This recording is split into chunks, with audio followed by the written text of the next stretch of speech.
Homely star, family star എന്നുള്ളൊരു തിരുത്തുണ്ട്. ജനപ്രിയ നായകനല്ല അദ്ദേഹം. എല്ലാം ഞാൻ തന്നെ. റൈറ്റർ വിശേഷിച്ചതാണ് ജനപ്രിയ നടൻ. ഹോംലി സ്റ്റാർ മതി. നമസ്കാരം, എല്ലാവർക്കും നമസ്കാരം. അജയന്റെ രണ്ടാം മോഷണം എന്ന് പറയുന്ന സിനിമയെ കുറിച്ച് ഞാൻ ഭയങ്കരമായിട്ട് കഴിഞ്ഞ പ്രാവശ്യം ഫോറമായിട്ട് വെച്ചോന്ന പരിപാടിയിൽ വാചാലനായിരുന്നു. അപ്പോൾ അതുകൊണ്ട് ഇനി വീണ്ടും വാചാലനാവേണ്ട ആവശ്യമില്ലാന്ന് എനിക്ക് തോന്നുന്നു. പക്ഷെ എന്നെ സംബന്ധിച്ചിടത്തോളം ഭയങ്കര പേഴ്സണൽ ആയിട്ടുള്ളൊരു സിനിമയാണ്. ഈ പറയുന്ന പോലെ ജിതിൻ ലാൽ എന്ന് പറയുന്ന അതിന്റെ ഡയറക്ടർ ആദ്യത്തെ എൻ്റെ ഷോർട്ട് ഫിലിം മുതൽ കൂടെ അസിസ്റ്റന്റ് ഡയറക്ടറായിട്ടൊക്കെ വർക്ക് ചെയ്തിരുന്ന ആളാണ്. അതിനുശേഷം കുഞ്ഞിരാമായണത്തിലുണ്ടായിരുന്നു, ഗോദയിലേക്കുണ്ടായിരുന്നു. അപ്പോൾ സിനിമ ജേർണിയിൽ എൻ്റെ കൂടെ കണ്ടിന്യൂസ് ആയിട്ട് സഞ്ചരിച്ച ഒരാളാണ്. അപ്പോൾ ജിതിൻ ഇങ്ങനൊരു സിനിമ ചെയ്യുന്നതെന്ന് പറയുന്നത് ഭയങ്കര എക്സൈറ്റിംഗ് ആയിട്ടുള്ളൊരു കാര്യമാണ്. അവനത് എങ്ങനെ ചെയ്യും എന്നുള്ളതൊക്കെ ഒരു ടെൻഷൻ ഉണ്ടായിരുന്നു, ഇത്രയും വലിയൊരു സിനിമ എന്നുള്ള രീതിയിൽ. അത് കാരണം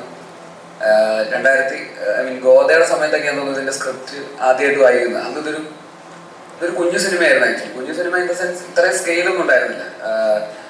പക്ഷെ അവനത് വർക്ക് ചെയ്ത് അതിൻ്റെ ഒരു ഓരോ സ്റ്റേജിലും ഇതിന്റെ അപ്ഡേറ്റ്സ് ഒക്കെ ഇങ്ങനെ കണ്ടു വരുമ്പോൾ ഇതിങ്ങനെ സിനിമ ഇങ്ങനെ എനിക്കറിയാം അത് വലുതായിക്കൊണ്ടിരിക്കുകയാണ്. നമ്മുടെ കൺമുമ്പിൽ നിന്നത് ഇങ്ങനെ വലുതായിക്കൊണ്ടിരിക്കുക. അവന്റെ വിഷൻ ഭയങ്കര വലിയ വിഷനിലാണ് അവൻ ആ സിനിമ അതിനെ പ്ലേസ് ചെയ്തത്, ആ ഒരു ചെറിയൊരു ഐഡിയ പ്ലേസ് ചെയ്തത്. പക്ഷെ അത് ഇവൻച്വലി അവനത് പുൾ ഓഫ് ചെയ്യുന്നു എന്ന് പറയുന്നത് ഒരു വലിയ അച്ചീവ്മെന്റ് തന്നെയാണ്. കാരണം ഇതിന്റെ ഷൂട്ടിംഗ് സെറ്റിലൊക്കെ പോകുമ്പോഴൊക്കെ നമ്മൾ കാണുമ്പോൾ, കാരണം ഇത്രയും വലിയൊരു സിനിമ മൗണ്ട് ചെയ്യുക എന്ന് പറയുന്നത് അത്ര എളുപ്പമുള്ള കാര്യമല്ല. അത് എത്രയും ബജറ്റ് ഒരു പ്രൊഡ്യൂസർ ഇൻവെസ്റ്റ് ചെയ്യുക, 100-150 ദിവസത്തോളം ആക്ടേഴ്സ് അതിനുവേണ്ടി ഇൻവെസ്റ്റ് ചെയ്യുക, അവരുടെ ജീവിതത്തിൽ 150 ദിവസം ഒരാൾ ട്രസ്റ്റ് ചെയ്ത് നമുക്ക് കൊടുക്കുകയാണ്. പ്രൊഡ്യൂസർ ആണെങ്കിലും ഇത്രയും മുതൽ മുടക്കി സിനിമയ്ക്ക് വേണ്ടി ചെയ്യുക, ടെക്നീഷ്യൻസ് ആണെങ്കിലും അവരുടെ അത്രയും ദിവസത്തെ ഡേറ്റ് ഈ സിനിമയ്ക്ക് വേണ്ടി മാറ്റിവെച്ച് അയാളുടെ വിഷന്റെ കൂടെ ഒരുമിച്ച് നിൽക്കുക എന്നൊക്കെ പറയുന്നത് ഒരുപാട് കൺവിക്ഷനും അയാളെ ആ ഡയറക്ടറിനെ ട്രസ്റ്റ് ചെയ്യുകയും ചെയ്താൽ മാത്രമേ ആൾക്കാർ ഇതിൻ്റെ കൂടെ നിൽക്കുള്ളൂ. അപ്പോൾ അതും പ്രത്യേകിച്ച് തുടക്കക്കാരനായിട്ടുള്ള ഒരാൾ, അത് രണ്ടാമത്തെയോ മൂന്നാമത്തെയോ സക്സസ് ഒക്കെ കഴിഞ്ഞിട്ടുള്ള ഒരു പോയിന്റിലേക്കാണെങ്കിൽ ഇത് കുറച്ചുകൂടെ എളുപ്പമാണ്.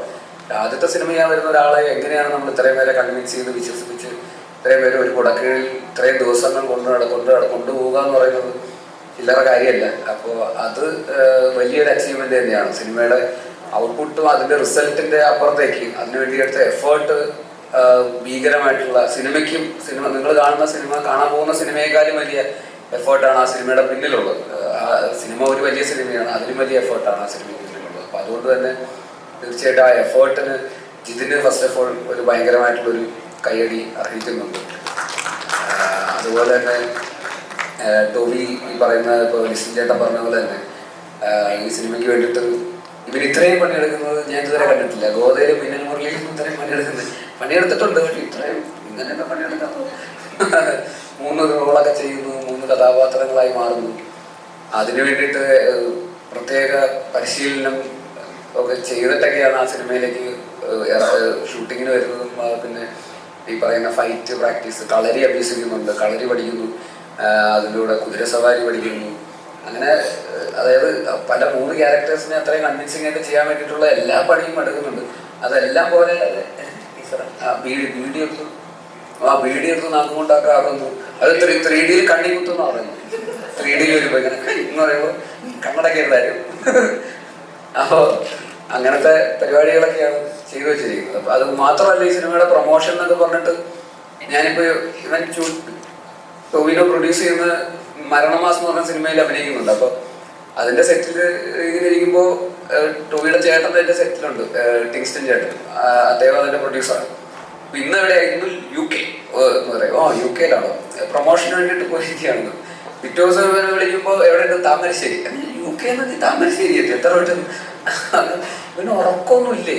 അത് ഒരു 10-25 ദിവസമായിട്ട് ഇങ്ങനെയാണ് ഓടിക്കൊണ്ടിരിക്കുന്നത്, ഇങ്ങനെ പ്രൊമോട്ട് ചെയ്തുകൊണ്ടിരിക്കുക. അത് ഈ പറയുന്ന പോലെ ഡബിൾ എക്സ്പ്രഷോ ഷോട്ട് അടിച്ച് ഉറക്കമില്ലാതെ ഓടി നടന്നുകൊണ്ടിരിക്കുക. അപ്പോൾ ഇവർക്ക് ചേട്ടനും മാനേജറിനും എൻ്റെ ഓടി ഒപ്പം എത്താൻ പറ്റാത്തതുകൊണ്ട് അവർ ഷിഫ്റ്റ് എടുത്തിട്ടാണ് എൻ്റെ കൂടെ നടക്കുന്നത്. അതായത് ഒരു 5 ദിവസം എൻ്റെ കൂടെ പോകും, പിന്നെ അവർ മടുക്കുമ്പോൾ മറ്റേ ആളെ വിടും, അവർ ഷിഫ്റ്റ് എടുത്തുകൊണ്ട്. പക്ഷേ ഇവ മാത്രം ഒറ്റയ്ക്ക് ഇങ്ങനെ കരിങ്കല്ല് പോലെ നിൽക്കുന്നുണ്ട്. കൂടാതെ സുരഭിയും.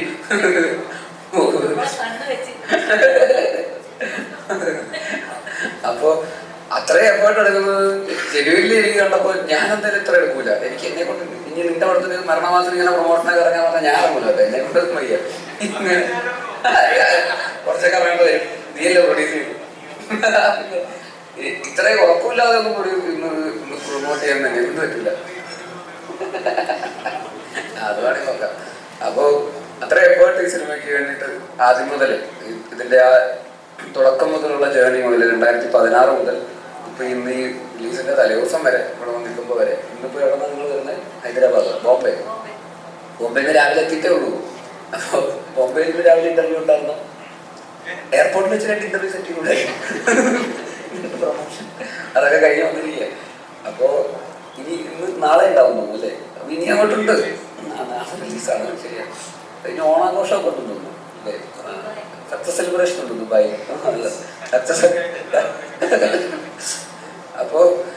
അപ്പൊ ആ രീതിയിൽ ഇവർ ഇതിനു വേണ്ടിയിട്ട് മരിച്ചു നിന്നിട്ടുണ്ട്. ഈവൻ ലിസ്റ്റിൻ ചേട്ടനാണെങ്കിലും പ്രൊഡ്യൂസർ എന്നുള്ള രീതിയിൽ ഇത്രയും റിസ്ക് എടുത്ത് ഇതിനു വേണ്ടിയിട്ട് ഇറങ്ങിത്തിരിക്കുക, ഇതിനെ വിശ്വസിക്കുക, ടോമിനോയെ വിശ്വസിക്കുക, ഇത്രയും സ്ക്രീൻസിൽ റിലീസ് ചെയ്യുക, 3D എന്നൊക്കെ പറയുന്നതൊക്കെ ചെയ്യാന്ന് പറയുന്നതൊക്കെ അദ്ദേഹത്തിനും അതിൻ്റെതായിട്ടുള്ള വിഷൻ കറക്റ്റായിട്ട് എല്ലാവരും അലൈൻഡ് ആവുന്നതുകൊണ്ടാണല്ലോ.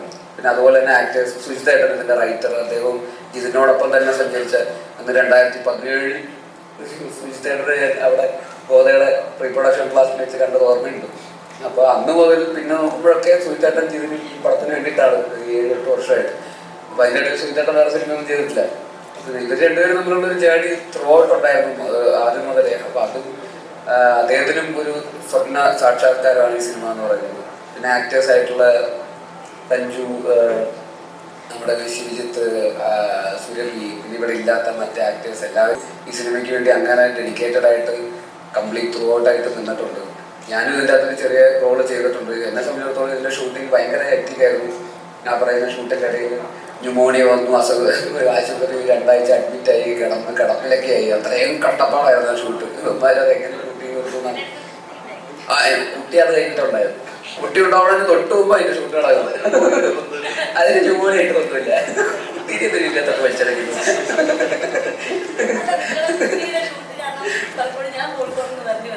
കുട്ടിയുടെ ഷൂട്ടാണ്.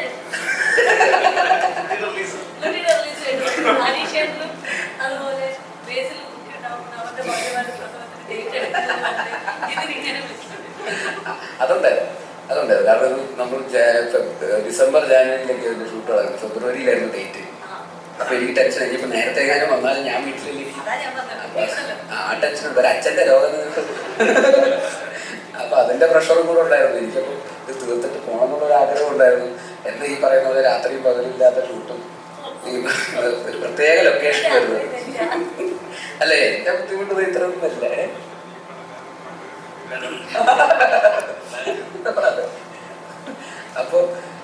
അപ്പൊ അങ്ങനെ ഒരു ഭയങ്കര സക്സസ്ഫുൾ ജേർണിയാണ് സോഫാർ ഈ സിനിമ. ഇത്രയും കഷ്ടപ്പാടുകളിൽ കൂടെയൊക്കെ ആണെങ്കിലും എത്രയും ബുദ്ധിമുട്ട് കൂടുന്നവരും സിനിമയുടെ ഉയരം കൂടുന്നവരും രുചി കൂടുന്നു പറയില്ലേ, അതുപോലെയാണ് കഷ്ടപ്പാട് കൂടുന്നവരും സിനിമയുടെ വിജയം മധുരകരമായിരിക്കും എന്നുള്ളതാണ് സിനിമയുടെ ചരിത്രം തെളിയിച്ചിട്ടുള്ളത്. അതുപോലെ തന്നെ ആവട്ടെ, അതുപോലെ തന്നെ ആവും എന്ന് തന്നെയാണ് ഞങ്ങൾ വിശ്വസിക്കുന്നത്. ഇത്രയും പേരുടെ എല്ലാവരുടെയും എഫേർട്ട് നാളെ പേ ഓഫ് ചെയ്യും. നിങ്ങളെല്ലാവരും തിയേറ്ററിൽ വന്ന് തന്നെ കാണുക.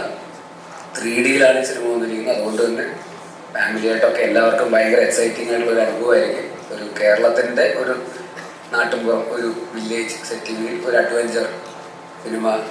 അതിൻ്റെ അകത്ത് പല കാലഘട്ടങ്ങളായിട്ട് ഭയങ്കര രസകരമായിട്ടുള്ളൊരു സ്റ്റോറി ലൈൻ, വിഷ്വൽ ട്രീറ്റ്മെൻറ്റ് എല്ലാം ഉണ്ട് ആ സിനിമയിൽ. അതുകൊണ്ട് എല്ലാവർക്കും എൻ്റർടൈൻ ചെയ്യുന്ന ഒരു സിനിമയായിരിക്കും. ഒരു 5 വയസ്സ് മുതൽ പറയാം ഏറ്റവും പ്രായമുള്ള ഒരാൾക്ക് വരെ കാണാൻ പറ്റുന്ന ഒരു സിനിമ തന്നെയായിരിക്കും എന്ന് തന്നെയാണ് ഞങ്ങൾ വിശ്വസിക്കുന്നത്. അങ്ങനെ തന്നെ ആവട്ടെ എന്ന് ആത്മാർത്ഥമായിട്ട് ആഗ്രഹിക്കുന്നു.